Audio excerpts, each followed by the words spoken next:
Narrated by Abu Hurairi, Volume 1, Book 2, Number 25. Muhammad explained in one of his hadiths, Allah's apostle was asked, "What is the best deed?" He replied, "To believe in Allah and his apostle." The questioner then asked, "What is next?" He replied, "To participate in jihad, war, in Allah's cause." A martyr has 6 bounties.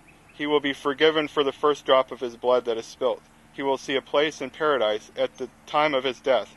He will be saved from the great horror on the day of judgment. A crown of dignity will be placed on his head, which contains many conundrums, each one being more precious than his last life, and all that it contains. He will have 72 women in paradise, and he will be allowed to intercede for 70 of his family members, who would have otherwise gone to hell. Muhammad, the Prophet of Islam, narrated by Al-Maqam ibn Mahdi Karib, Tirmidhi, and Ibn Majah.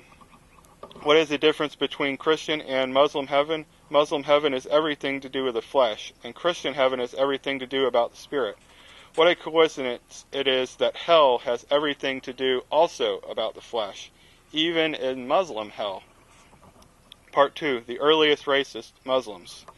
Muslims are the ultimate victimcrat. A person who is raped is a victim, but a rapist who blames his crime on abused childhood is a victimcrat. Jesus Christ came to give us peace, love, and freedom. This is something Muslims never experienced, and because all of you Muslims never experienced it, you yourselves are victims. You are not victims of Israelis, but a victim of slavery. The slavery of hatred, of racism, a slavery of a system imposed on you by Arab imperialism.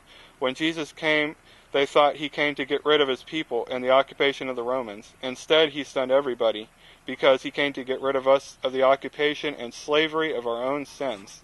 The deception of the Jews being monkeys is from the Quran. Quran chapter 5 verse 60. We transform the Jews, Sabbath breakers, into detestable monkeys. They are cursed by Allah who transformed them into monkeys and swine.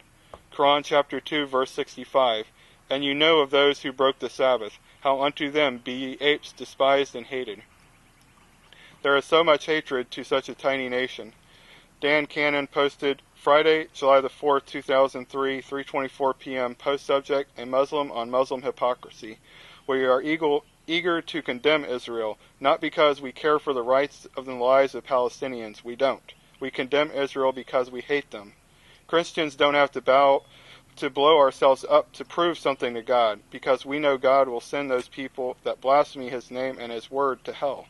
Christians many times wonder how Muslims and Nazis are so similar in their hatred of the Jews. Look no further than the Grand Mutafi Haj Amin al-Husseini, who was Hitler's great friend.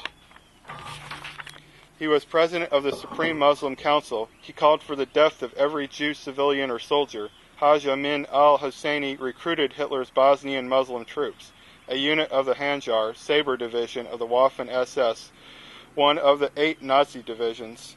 Haj Amin al-Husseini had contact with the Nazi Party, communicated with Heinrich Himmler, a good friend of Hitler's, who coordinated the final solution of the Jews on November 21st, 1941. It was Haj al-Husseini who publicly stated, "I declare a holy war, my Muslim brothers. Murder the Jews, murder them all." It can also be said that Hitler is one of the heroes of the Palestinian youth today. How bad could it have been for Christians and Jews of times past up to the present time, some wonder. It is well documented that due to Islamic Jihad, 10 million Christians and Jews were killed from 1915 to 2003. Who is the one who came up with the yellow star of badge of David? The Muslims. Umar ibn al-Khattab, the apostle of Muhammad, the founder of Islam, the second caliph of Islam, and one of the 10 promised by the prophets of Islam to enter paradise, was the original anti-Semite. Jews under his rule were forced to wear distinctive clothing and yellow badge of shame on their shoulders.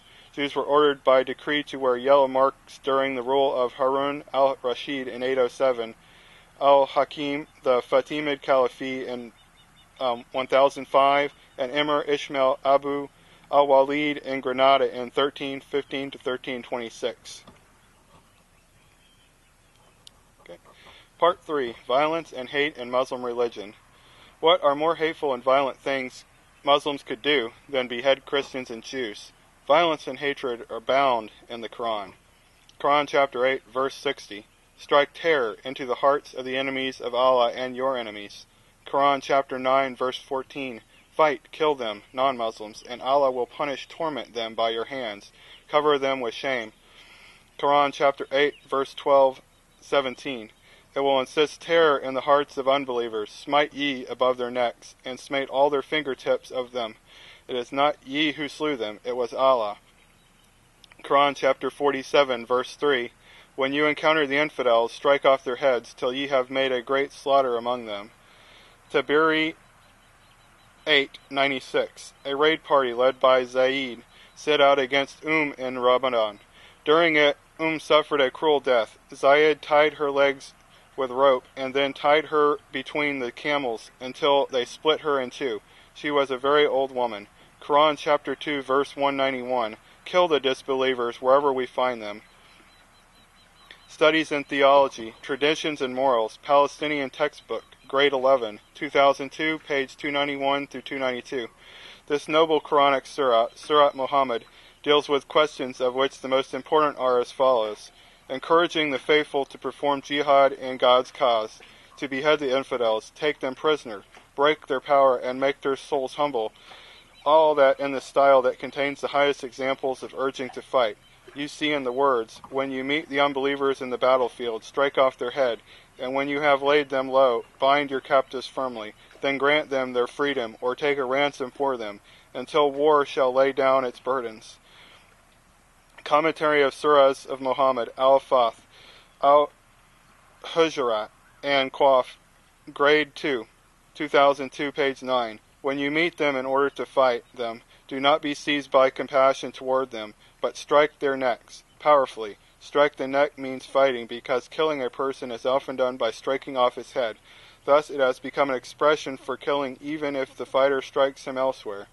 This expression contains a harshness and emphasis that are not found in the word kill, because it describes killing in the ugliest manner, i.e. cutting the neck and making the organ of the head fly off the body.